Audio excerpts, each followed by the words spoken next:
AR berusia 16 tahun, seorang pelajar mengalami sejumlah luka pada tubuhnya usai dibacok gerombolan motor. Lokasi pembacokan di sekitar Jalan Mahar Marta Negara, Kelurahan Cikukur, Kecamatan Cimahi Tengah, Kota Cimahi pada Sabtu 7 Januari 2023 dini hari. Sebelumnya, aksi sejumlah pelaku yang diduga anggota geng motor tersebut viral di media sosial karena mereka memblokade jalan dan membuat aksi keributan sambil mengacungkan senjata tajam di Jalan Warung Contong, Kelurahan Cibeber, Kecamatan Cimahi Selatan pada waktu yang sama. Informasi lengkap terkait peristiwa ini akan dilaporkan reporter Tribun Jabar, rekan Hilman Kamaludin. Silakan laporan Anda.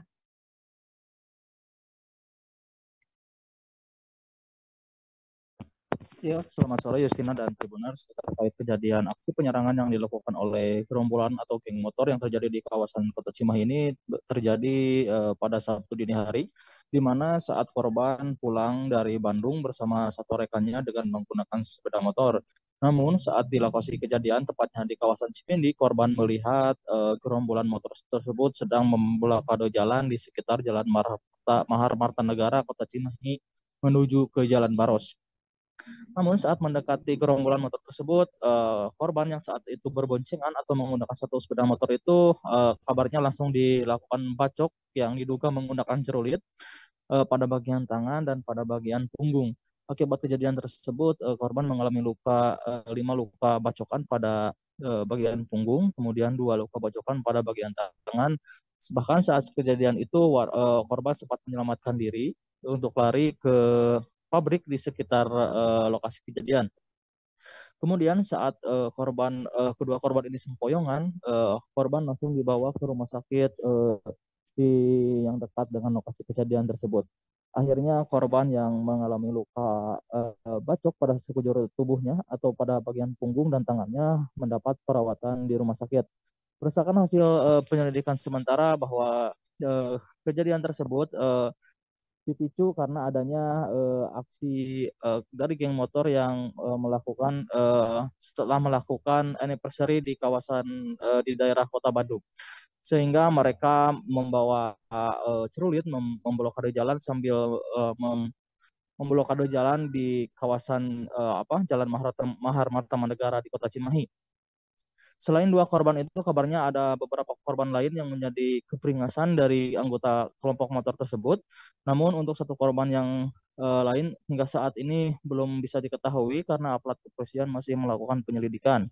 Hingga saat ini aparat kepolisian masih mengejar beberapa pelaku yang terlibat dalam aksi brutal geng motor tersebut. Namun hingga aparat kepolisian hingga saat ini belum memberikan pernyataan resmi terkait siapa saja pelaku yang melakukan penyerangan terhadap beberapa warga di Kota Cimahi ini. Hingga saat ini korban yang mendapat luka bacokan itu sudah berangsur pulih dan sudah pulang ke rumahnya masing-masing. Namun korban yang dikabarkan masih pelajar tersebut saat ini belum bisa mengikuti pembelajaran seperti biasanya karena luka bacokan yang dialami oleh korban itu cukup parah. Bahkan cukup dalam juga. Kabarnya dugaan sementara bahwa korban mengalami luka bacokan akibat senjata tajam berupa celurit karena bacokan yang dialami korban ini cukup dalam atau lukanya tidak memanjang seperti dia bacok golok. Hingga saat ini aparat kepolisian dari Satreskrim Polres Cimahi terus memburu pelaku dengan membentuk tim khusus. Namun hingga saat ini hasil dari penyelidikan aparat kepolisian belum disampaikan ke media terkait siapa saja yang terlibat dalam kejadian pembacokan kepada para pelajar di Kota Cimahi ini. Demikian Justina. Baik, terima kasih atas laporan Anda, rekan Hilman Kamaludin dari Jawa Barat. Selamat bertugas kembali. Berikut kami tampilkan sejumlah wawancara yang berhasil dihimpun reporter kami di lapangan. Langsung posisi lagi dibonceng, langsung ditusuk. Lari sendiri ke pabrik. Ditusuk pakai apa itu? Samurai atau apa? Tahu Pak, soalnya kepala saya lagi di bawah, nggak kelihatan. Dia tertelungkup gitu posisinya. Berapa motor atau berapa banyak perkiraan yang ada tahu? Lebih 40 lebih lah. 40 orang. Ada yang kayak joki mungkin Pak, ada yang di motor sebagian, ada yang jalan Turun sebagian. Cepat ditangani, ditangkap biar nggak meresahkan masyarakat yang lain gitu. Ya gitu aja. Nah, biar nggak ada korban-korban yang kayak gini gitu. Karena itu merasakan pisan itu kejadian kayak gini tuh. Pak, waktu pertama kali tahu anak Bapak jadi korban kekerasan, gimana Pak? Awalnya Bapak langsung menolong atau gimana? Sebetulnya dapat informasi dari siapa Pak? Atau dari anak Bapak sendiri atau gimana?